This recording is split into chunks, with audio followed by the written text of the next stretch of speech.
قرأ الفاتحة.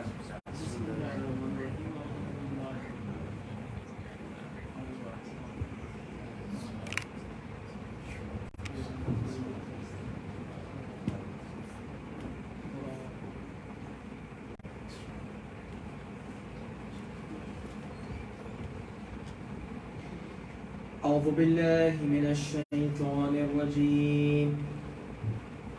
بسم الله الرحمن الرحيم. الحمد لله رب العالمين، والصلاة والسلام على أشرف الأنبياء والمرسلين سيدنا ومولانا أبي القاسم محمد.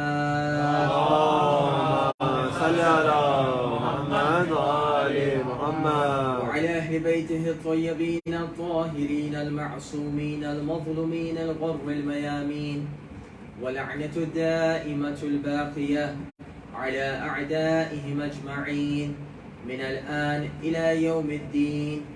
أما بعد، فقد قال الإمام الحسين عليه الصلاة والسلام لحبيب بن مظاهر الأسدي: لا تبخل علينا بنفسك. صدق مولانا الإمام الحسين عليه الصلاة والسلام. صلوات پڑھی محمد وآل محمد. اللهم صل على محمد وآل محمد. تمام مومنین و مومنات جو ادھر موجود ہیں، ہماری بہنوں میں سے، بھائیوں میں سے، سب جو ادھر موجود ہیں، اپنی بہت ساری حاجات کو لے کے اس بارگاہ میں آئے ہیں، اس خانے میں آئے ہیں، اس محفل میں آئے ہیں. خداوند متعال سے دعا ہے کہ خداوند متعال ان تمام مومنین کی تمام حاجات کو اپنی بارگاہ میں قبول فرما. مالک، ہم تیری بارگاہ میں حاضر ہیں اور ہم اپنی طرف سے اس مجلس میں شرکت کر رہے ہیں، اپنے والدین کی طرف سے کر رہے ہیں، اپنے اہل و عیال کی طرف سے کر رہے ہیں، اور بالخصوص اپنے مرحومین کی جانب سے کر رہی ہیں. خداوند متعال ہم سب کو مغفرت سے ہمکنار فرما. بالخصوص خداوند متعال ہمارے تمام مرحومین مومنین و مومنات کو اپنی خاص رحمت کے سائے اعلی علیین میں جگہ نصیب فرما. صلوات پڑھی محمد و آل محمد. اللهم صل على محمد وآل محمد. السلام علیکم ورحمۃ اللہ وبرکاتہ. خداوند متعال سب کے لیے دعا گو ہیں. آج کا موضوع ہے جناب حبیب بن مظاہر الاسدی. بہت تیزی سے موضوع کی جانب آنا پڑ رہا ہے تاکہ جلد سے جلد صلب موضوع میں داخل ہوا جائے، اور اس کے بعد جو ہے اس شخصیت بزرگوار سے کچھ نہ کچھ سیکھا جائے. اور مجھے مجھ سے التجا کی گئی ہے کہ ایک خاص وقت میں انشاءاللہ جو ہے وہ منبر کو جو ہے وہ چھوڑ دیا جائے، تو انشاءاللہ کوشش یہ ہوگی کہ اس وقت تک جو ہے ہماری مجلس تمام ہو اور جی بھر کے ہم ماتم کر سکیں. صلوات پڑھیے محمد و آل محمد. اللهم صل على محمد وآل محمد. یقین جانے کہ کچھ چیزیں ایسی ہوتی ہیں جو تیار شدہ نہیں ہوتی بلکہ وہ فی البدی کہی جاتی ہیں، اور انہی فی البدی چیزوں میں یہ ہے کہ حضرت حبیب ابن مظاہر شیخ الانصار ہیں، شیخ الاصحاب ہیں. یعنی اگر نمائندگی اصحاب کو دیکھا جائے اور نمائندگی بنو ہاشم کو دیکھا جائے تو بنو ہاشم کی نمائندگی حضرت عباس علیہ السلام کی ذات مقدس کر رہی ہے، اور اصحاب کی نمائندگی کون شخصیت بزرگوار کر رہی تھی؟ حضرت حبیب بن مظاہر الاسدی. یعنی آپ نے بہت سنا ہوگا بنو اسد سے ان کا تعلق تھا. آج بھی جائیں تو الگ سے ان کی قبر نظر آتی ہے، کیونکہ بنو اسد نے جب دفن کیا تو اپنے شیخ اور اپنے سردار حبیب کی عزت و ناموس کے لیے، اور اس میں یقیناً ائمہ علیہ السلام کی انشا بھی شامل تھی، ان کی توجہ بھی شامل تھی کہ حضرت حبیب کو گنج شہیدہ میں دفن نہیں کیا گیا، بلکہ آج بھی ان کی قبر مخصوصاً خصوصی جگہ پر نمودار ہے، نصف شہود پر ہے.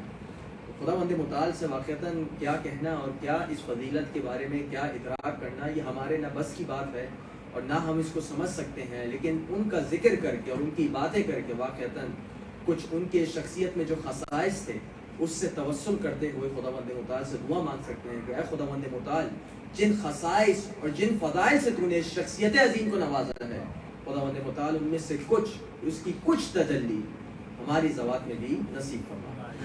حضرت حبیب کون؟ آپ نے بہت سنا ہوگا، بنو اسد میں سے ہیں. تھوڑا بہت آج ان کے شجرہ نسب پہ بات کر لیتے ہیں. شجرہ نسب پر بات کرنا ضروری نہیں، آپ لوگ کے ذہن میں نہ بھی رہے، کوئی اہم چیز نہیں، لیکن ایک صرف تاریخی پہلو بتانے کے لیے کبھی کبھی میں کچھ چیزوں کو ذکر کر دیتا ہوں. حبیب کون ہے؟ مظاہر کے بیٹے ہیں. یا مظاہر، جیسے مظاہر کہا جاتا ہے یا مظاہر کہا جاتا ہے، دونوں صحیح ہیں. مظاہر جو ظاہر کرتا ہے، مظاہر جہاں پر چیز ظاہر ہوتی ہے. ٹھیک ہے، تھوڑا سا ایک فرق ہے دونوں میں، ایک اس میں فاعل ہے اور دوسرا جو ہے وہ دوسرا اسم ہے. حبیب بن مظاہر، مظاہر کے والد کون ہے؟ رعاب ہے. رعاب کے والد کون ہے؟ اشتر ہیں. اشتر کے والد کون ہے؟ حجوان ہیں. حجوان کے والد کون ہے؟ فقعس ہیں. فقعس کے والد کون ہے؟ طریف ہیں. طریف کے والد کون ہے؟ عمر ہیں. عمر کے والد کون ہے؟ کیس ہیں. کیس کے والد کون ہے؟ حارث ہیں. حارث کے والد کون ہے؟ ثعلبہ ہیں. ثعلبہ کے والد کون ہے؟ دودان ہیں. دودان کے والد ہیں اسد.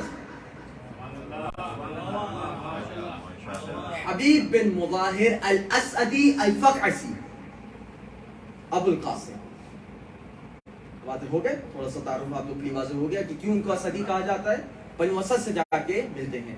بنو اسد کی ایک سب شاخ تھی جس کو کہا جاتا تھا فقعس. فقعس یعنی بنو فقعس. تو حبیب بن مظاہر کو جب آپ کتابوں میں دیکھیں گے، علمی کتابوں میں دیکھیں، تو ان کو اسدی بھی کہا جاتا ہے اور اسدی سے زیادہ ان کو فقعسی کہا جاتا ہے. فقعسی واضح رکھیں. تو تھوڑا سا آپ لوگ کو بیک گراؤنڈ پتہ چل گیا کہ کیا شخصیت تھے اور کیسی شخصیت تھے، کون سے قبیلے سے ان کا تعلق ہے. ان کا تعلق اسی قبیلے سے ہے جس سے جناب فاطمہ بنت حزام، جناب ام البنین علیہ السلام کا بھی ہے. تو اب صلوات پڑھیں محمد وعلی محمد. تو جو میرے کبھی کبھی بیچارے جوان بیٹھے ہوتے ہیں، پریشان نہیں ہوا کریں. یہ باتیں، یہ حاشی والی باتیں ہوتی ہیں. حاشی والی باتیں وہ ہوتی ہیں، سائڈ والی باتیں، کہ جن کو اگر یاد نہ بھی رکھا جائے اس سے کوئی فرق نہیں پڑتا. یعنی اگر ہمیں کچھ شجرے تھوڑے سے یاد ہو جائیں، آج یاد ہیں کل بھول جائیں گے. واضح، شجروں کو یاد کرنے سے نہ ہماری معرفت میں اضافہ ہوگا نہ کچھ. ایک تاریخی بیک گراؤنڈ، کیونکہ ایک تاریخی حوالے سے مجلس کو منعقد کیا جا رہا ہے تو ایک سیاق بتانا ضروری ہو جاتا ہے ہمارے لیے. اس حد تک بس اس گفتگو کو اپنے ذہن میں رکھیے گا. حضرت حبیب کے بارے میں 2-3 مشہور کلمات مورخین کے کہے جاتے ہیں. کون کون سے کلمے ہیں؟ کہ یہ حافظ قرآن تھے، سب سے بڑی بات. قرآن مجید کو ایک رات میں پورا مکمل پڑھ لیا کرتے تھے. توجہ، ایک رات میں پورے قرآن مجید کی تلاوت حضرت حبیب کیا کرتے تھے. اور حضرت حبیب کی بات یہ ہے کہ خداوند متعال کے حدود اور فقہی بہت زیادہ خیال رکھا کرتے تھے ان تمام چیزوں کا. تھوڑا سا ان چیزوں پر توجہ دیتے ہیں. کبھی مورخ اگر ایک بات لکھتا ہے تو وہ کسی وجہ سے لکھتا ہے. کوئی وجہ ہوگی کہ حضرت حبیب کی ان خاصیتوں کو اور ان فضائل کو بتایا جا رہا ہے. اور کوشش کرتے ہیں کہ آج کی زندگی میں تھوڑا بہت حضرت حبیب کی زندگی سے کچھ اسباق لیتے ہیں. پہلی بات یہ کی گئی کہ حضرت حبیب کون ہے؟ حافظ قرآن تھے اور قرآن مجید کو پڑھنے والے تھے، تعلیم دینے والے تھے اور تعلم کرنے والے تھے. واضح. حضرت حبیب بن مظاہر، اب روایتوں کے آپ ذیل میں آئے تو روایات بتاتی ہیں کہ قرآن مجید کا علم حاصل کرنا اور اس کی تعلیم دینا کتنا اہم فریضہ ہے اور کتنی ضروری بات ہے. اور پھر حفظ قرآن فی نفس ہی کتنی بڑی عظیم عبادت ہے. ایک روایت ہے معصوم کی. روایت میں معصوم کیا کہتے ہیں؟ کہتے ہیں کہ ینبغی للمؤمن، کہ مومن کے لیے ضروری یہ ہے کہ لا یموت، کہ وہ اس صورت میں انتقال نہ کرے مگر حتی یتعلم من القرآن او یکون فی تعلمہ. کہ معصوم کہتے ہیں کہ ایک مومن کے لیے ضروری ہے یا تو وہ قرآن کی تعلیم حاصل کر رہا ہو یا قرآن کی تعلیم دے رہا ہو. دو میں سے ایک چیز ہے. یعنی اگر آپ قرآن کی تعلیم حاصل نہیں کر رہے اور کسی کو تعلیم نہیں دے رہے تو معصوم کہہ رہے ہیں کہ پھر زندگی کا مسئلہ خراب ہے، بہت زیادہ خراب ہے. اور یہ سوچنے والی بات ہے. میں یقین جانے کبھی کبھی میرا دل جو ہے وہ عجیب سا ہوتا ہے. میں اس سینٹر کی، میں واقعتاً کوئی مجھے بات نہیں کی گئی تھی، واللہ العظیم میں خانے میں بیٹھا ہوں، لیکن جو اس کی کچھ خاصیت ہے میں چاہتا ہوں کہ آپ لوگ اس سے فائدہ اٹھائیں. یہاں پر یہ سینٹر آپ لوگ کو توفیق دیتا ہے کہ آن لائن اگر آپ لوگ علم حاصل کرنا چاہیں قرآن مجید کا تو واقعتاً یہ ساری فیسلٹیز آپ لوگ استعمال کر سکتے ہیں. بچوں کو آپ تعلیم قرآن دلا سکتے ہیں حوزے سے متصل. ماشاءاللہ سے مولانا قربان علی حفظہ اللہ ہے، خداوند متعال ان کی عمر کو دراز کرے. واقعتاً جو محسنین میں سے ہیں ان کا نام میں ممبر سے لوں گا. وہ واقعتاً قرآن کی تعلیم دینے کے لیے آمادہ ہیں. آپ لوگوں کے لیے ضروری یہ ہے کہ اگر ایک طرف سے آپ سمجھیے پلس اور مائنس ہوتا ہے نا، اس کے بعد جو ہے وہ الیکٹریسٹی کے معاملات ہوتے ہیں، تو ایک طرف سے تو آمادگی ہے، دوسری طرف سے آمادگی ضروری ہے. ایک منزل ہے بنیادی قرآن کی تعلیم حاصل کرنا تجوید کے حوالے سے، کہ قرآن کے تلفظ کو کس طریقے سے کرنا چاہیے، اور اس میں ہمارے بزرگوں کو بھی تھوڑی توجہ کرنی چاہیے. دیکھیں نماز میں ایک اہم مسئلہ قرأت کا ہے. قرأت میں اگر جانتے بوجھتے یا جہل مقصر ہوتے ہوئے اگر ہم لوگ صحیح سے سوروں کو نہ پڑھیں، صحیح سے اذکار کو نہ پڑھیں تو ہماری نماز میں اشکال ہے، مسئلہ ہے ہماری نمازوں میں. اگر ہم جیسے اب مخارج ہیں، میں بہت زیادہ تفصیل میں نہیں جانا چاہوں گا، انشاءاللہ یہ کسی اور دن کا موضوع رکھتے ہیں. علی کل حال آپ لوگ کے پاس موقع ہے، اس موقع سے فائدہ اٹھائیے. پہلی روایت ہو گئی معصوم کی. دوسری روایت اور اہم روایتوں میں سے، اور یہ دیکھیں کتنی اہم چیز ہے، اور یہ ہم جیسوں کے لیے اور آپ جیسوں کے لیے. کہتے ہیں معصوم کہ لو اعطاہ اللہ القرآن، کہ اگر خداوند متعال کسی شخصیت کو قرآن سے متصل کر دے، وَرَآ أَنَّ أَحْدُهُمْ أُعْطِيَ أَفْضَلُ مِمَّا أُعْطِي، لیکن جس شخص کو قرآن کی تعلیم دی جائے اور جو شخص قرآن کی تعلیم سے ہمکنار ہو جائے، وہ دیکھے کہ کسی اور شخص کو بہتر چیز دی گئی ہے بنسبت اس سے. توجہ، ٹھیک ہے، یعنی کسی کے پاس قرآن کا علم ہے، قرآن کی تعلیم حاصل کر رہا ہے، قرآن کی تعلیم دے رہا ہے، اور کسی اور شخص کو دیکھتا ہے، وہ کہتا ہے کاش میری زندگی ایسی ہوتی. توجہ. تو قرآن کے بارے میں اگر اس قسم کا رویہ رکھا جائے تو روایت کے جملے یہ ہے فَقَدْ عَظَّمَ صَغِيرًا وَصَغَّرَ عَظِيمًا، تو اس نے چھوٹی چیز کو بڑا کیا اور بڑی چیز کو چھوٹا کیا. ہے نا ہمارے لیے مسئلہ. جو شخص تعلیم کر رہا ہے، حاصل کر رہا ہے قرآن کی، جو شخص فقہ کی تعلیم حاصل کر رہا ہے، کبھی بھی اس کو نہیں گھبرانا چاہیے. اور یہ چیز ہم جیسوں کے لیے بہت ہے. اگر کسی کو دیکھیں کہ وہ دنیاوی طور پہ بہت زیادہ آگے اور ہم سوچیں کاش یار ہم مولوی نہیں ہوتے، کاش ہم دین کی تبلیغ نہیں کر رہے ہوتے، کاش ہم اس جیسے ہوتے. معصوم کہتے ہیں یہ تم نے بہت بڑی بات کر دی. تمہیں اگر دین کی تعلیم دی گئی ہے، قرآن کی تعلیم دی گئی ہے، تو اس کو اپنے لیے شرف سمجھو. جس دن تم نے اس چیز کو اپنے لیے بوجھ سمجھا تو تم نے اس چیز کو اپنے دل میں فقط بوجھ نہیں سمجھا بلکہ تم نے بہت عظیم گناہ کا سرزد کیا. توجہ، ٹھیک ہے. تیسری چیز، یہ میں واقعتاً توجہ چاہتا ہوں خاص طور سے میرے جوانوں کے لیے، خاص طور سے جو ہمارے ینگسٹرز ہیں، یہ ٹین میں ہیں یا حتیٰ جو ہماری عمر کے بھی ہیں، ان کے لیے خاص طور پہ، اور وہ ہے حفظ قرآن کا مسئلہ. کہ ہم نے قرآن مجید کو کتنا حفظ کیا ہے، کتنی ہم صورتوں کو جانتے ہیں. یعنی آپ بھی آج آپ چلے جائیں، آپ سے پوچھا جائے آپ قرآن کی کتنی صورتوں کو جانتے ہیں. معذرت کے ساتھ اہل سنت ہم سے بہت آگے دکھائی دیتے ہیں. اور کبھی کبھی ہم لوگ کے حافظ قرآن کا مذاق اڑایا جاتا ہے. حافظ قرآن ہے بجا اڑایا جاتا ہے کبھی کبھی، کیونکہ حافظ قرآن ہوتے ہیں لیکن وہ پھر شخصیت بھی بڑی خطرناک سی رکھتے ہیں. یعنی قرآن سے انہیں ذرا سی بھی شدت نہیں ہوتی، تو واقعتاً کبھی کبھی ان کی شخصیت سے ہم متاثر ہو جاتے ہیں. ہم سوچتے ہیں کہ یار یہ اگر حافظ قرآن ہے تو بہتر ہے کہ حافظ قرآن نہ ہو. نہیں، کہا یہ جائے گا کہ یہ حافظ قرآن ضرور ہے لیکن عامل قرآن نہیں ہے. توجہ، دو چیزیں الگ الگ ہیں. حافظ قرآن ہونا ایک چیز ہے، عامل بالقرآن ہونا دوسری چیز ہے. واضح ہے آپ لوگ کے لیے. تھوڑا سا ایک روایت آپ لوگ کے سامنے پیش کرتا ہوں. معصوم کہتے ہیں کہ عدد درج الجنت عدد آیات القرآن، کہ قرآن مجید کے درجات اتنے ہی ہیں جتنے قرآن مجید کی آیات ہیں. فَإِذَا دَخَلَ صَاحِبُ الْجَنَّةِ، کہ جب صاحب قرآن جنت میں داخل ہوگا اس سے کیا کہا جائے گا؟ ارقا و اقرا، کہ ایک ایک آیت پڑھتا جا اور اتنے درجات پر جاتا جا. فما یکون درجۃ فوق حافظ القرآن، اور نوبت یہ آئے گی کہ حافظ قرآن سے بڑا کسی کا درجہ نہیں ہوگا. یعنی جب معصوم کے ہم کہتے ہیں معصوم کے درجات سب سے بڑے ہیں تو وجہ کیا ہے؟ جس طریقے سے ہم میں یہ فیصلہ کرنے والی نہیں کہ وجہ کیا ہے، یہ میں نے غلط جملہ کہا ہے، لیکن ایک مصلحتوں میں سے ایک مصلحت یہ ہے کہ وہ قرآن مجید کو واقعتاً تمام معنی کے تحت جانتے بھی تھے، حفظ بھی تھا ان کو، اور واقعتاً اس پر عامل بھی تھا. یعنی جو بھی آپ یہ اس قسم کی آیتیں سن رہے ہیں یا روایتیں سن رہے ہیں، فقط یہ مت سمجھیے گا کہ حفظ کر لینا کافی ہے. نہیں، حفظ کے ساتھ عمل بھی ہے. روایت سناؤں آپ کو. روایت کے جملے یہ ہیں الحافظ بالقرآن والعامل به مع سفرة بررة، کہ جو قرآن مجید کا حافظ ہو اور اس پر عمل کرنے والا ہو. لیکن آج سے یعنی پہلی جو ہماری مجلسیں گئی ہیں وہ تاریخی عنوان سے بہت زیادہ تھی. ہمارے موضوع جو ایک بنیادی موضوع تھا اس میں ایک آخری حاشی میں یہ بھی لکھا تھا کہ جو اسباق اور ہدایات ہم ان بزرگوار شخصیتوں سے لیں گے اس کو بھی ڈسکس کرنا. تو انہی میں سے ایک یہ ہے کہ حضرت حبیب بن مطہر کے صدقے اگر آج انشاءاللہ اس مجلس میں بیٹھ کے آپ لوگ علم دیا کریں کہ نہیں تھوڑا تھوڑا قرآن کی ایک ایک آیت کو یاد کرنا. سوچیں ایک ایک آیت کو اگر انسان یاد کرنا شروع کرے اور واقعتاً کاملاً صحیح یاد کرے, 6000 دن چاہیے اس کو, 6000 آیتوں, لگ بھگ 6239 تقریباً جو ہے قرآن مجید کی آیات, اگر میں غلط ہوں 6000 something like this, not 6667 جو کہا جاتا ہے بالکل غلط نمبر ہے, وہ صحیح نمبر نہیں, تقریباً 6000 سے کچھ زیادہ ہے.